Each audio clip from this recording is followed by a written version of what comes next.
जय हिंद स्टूडेंट्स। आज का टॉपिक है आपका वाच्य। वाच्य को देखिए वॉइस कहते हैं। वॉइस मीन्स जानते हैं आप, आवाज़, है ना।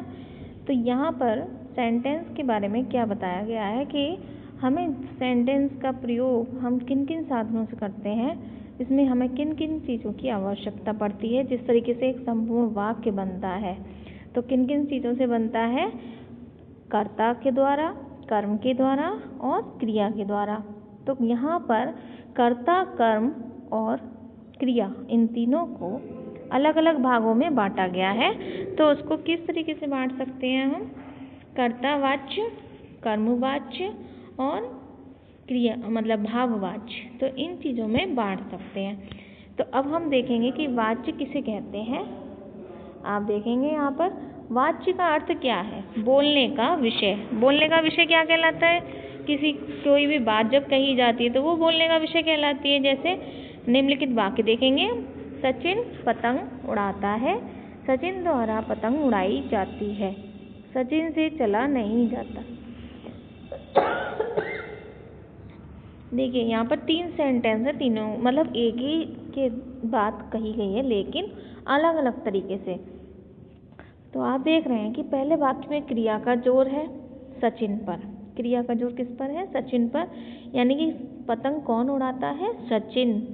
सचिन द्वारा पतंग उड़ाई जाती है। दूसरे वाक्य में क्रिया का जोर पतंग पर है। सचिन द्वारा क्या उड़ाया जाता है? पतंग। तीसरे वाक्य में जोर चलने की क्रिया पर है। सचिन से चला नहीं जाता। तो सचिन से क्या नहीं किया जाता है? चला नहीं जाता है। हम इन वाक्यों को इस तरीके से क्वेश्चन में बनाकर सेंटेंस में पता कर सकते हैं कि कौन सा वाच्य है। तो इसके देखिए क्या परिभाषा है। क्रिया के जिस रूप से उसके केंद्र बिंदु, कर्ता, कर्म या भाव का पता चले उसे वाच्य कहते हैं। वाच्य कर्तावाच्य, कर्मवाच्य और भाववाच्य। वाच्य के भेद, ये 3 भेद हैं: कर्मवाच्य, भाववाच्य और कर्तृवाच्य। तो सबसे पहला है कर्तृवाच्य। देखिए निम्नलिखित वाक्य देखिए। हिरन भागता है ना। हिरन भागता है। सुरभि सोती है। पार्थ ने परीक्षा उत्तीर्ण की। पार्थ ने परीक्षा उत्तीर्ण की। इन तीनों वाक्यों में क्रियाओं के केंद्र क्या है? हिरन, सुरभि और पार्थ। क्योंकि काम किसके द्वारा हो? हिरन के द्वारा, सुरभि और पार्थ के द्वारा। तो ये वाच्य हैं। ये वाच्य माने वाक्य के कर्ता हैं। ये कर्ता के स्थान पर हैं, इसलिए कर्तृवाच्य कहा जाता है। कर्तृवाच्य के केंद्र का कथन का केंद्र कर्ता है। अब देखेंगे कर्मवाच्य। कर्मवाच्य किसे कहते हैं? कर्मवाच्य में जिस तरीके से आप देखते हैं कि सकर्मक क्रिया का फल जो है कर्म पर पड़ता है, उसी तरीके से यहाँ पर कर्म जो है विशेष है। माधुरी से सूचना मिली। रोगी को दवा दी गई। पतंग उड़ रही है। तो यहाँ पर जो है कर्म क्या हो रहा है? सूचना मिल रही है, दवा दी जा रही है और पतंग उड़ रही है। तो इन तीनों वाक्यों में क्रिया के केंद्र सूचना, दवा और पतंग है। तो इन चीज़ों को आपको याद रखना है कि क्रिया जो है, क्रिया का मुख्य केंद्र क्या है? वहाँ पर कर्तृवाच्य था यानी कि कर्ता था, और यहाँ पर कर्म है। ये क्रिया के कर्म है। कथन में इन्हीं पर बल है, अतः ये कर्मवाच्य के उदाहरण हैं। यहाँ पर किसका कर्म पर फल मतलब बल दिया जा रहा है? नंबर 3 है भाववाच्य। भाववाच्य में क्या है कि जैसे कि कोई काम किसी से नहीं किया जाता है तो वो भाववाच्य में आ जाता है। जैसे मुझसे उठा नहीं जाता, गायक से गाया नहीं गया, तुमसे हंसा भी नहीं जाएगा। तो इन तीनों वाक्यों में क्रिया का भाव ही प्रमुख है। उठा जाता, गाया गया और हंसा जाएगा। ये भाववाच्य में कर्म नहीं होता, ना उसकी अपेक्षा होती है, यानी कि कर्म नहीं होता है इसमें सीधे सीधे क्रिया से ही सेंटेंस बन जाता है। जैसे गायक से गाया नहीं गया, तुमसे हंसा भी नहीं जाएगा और मुझसे उठा नहीं जाता। तो ये क्या है? भाववाच्य हैं जो हम महसूस कर सकते हैं।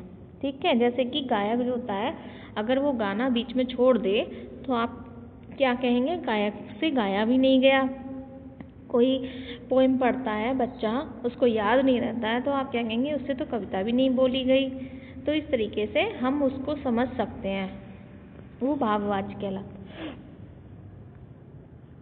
अब देखिए वाच्य परिवर्तन किसे कहते हैं।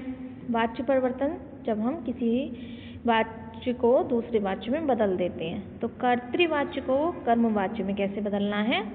लड़के परीक्षा देंगे, तुम फल खाओगे, सीता रोटी बनाएगी।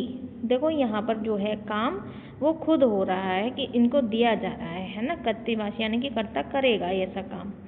और यहाँ पर कर्मवाच्य में क्या है, लड़कों से परीक्षा दी जाएगी, है ना, तुमसे फल खाया जाएगा, सीता द्वारा रोटी बनाई जाएगी। तो यहाँ पर काम पर जोर दिया जा रहा है और यहाँ पर काम खुद हो रहा है, यानी कि कर्ता खुद करेगा ऐसा काम।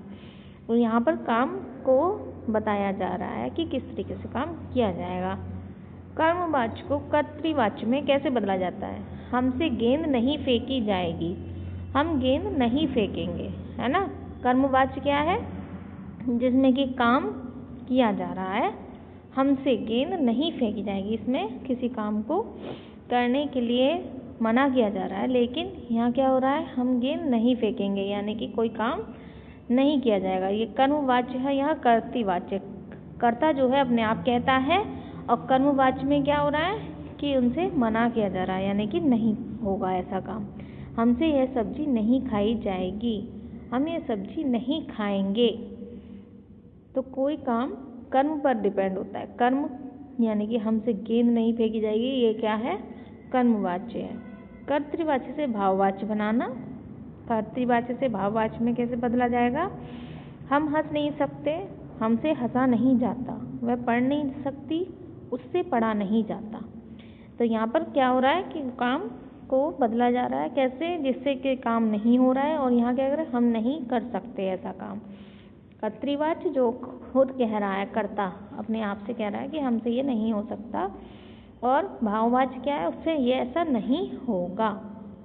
तो ये आपने देख लिया। अब आप इसको खुद से चैप्टर की रीडिंग करके इन तीनों को समझेंगे, और जो चीज़ नहीं समझ में आएगी उसको आप लाइव क्लास में पूछ सकते हैं। कल की लाइव क्लास आपकी इसी चैप्टर की होनी है। Thank you. हैव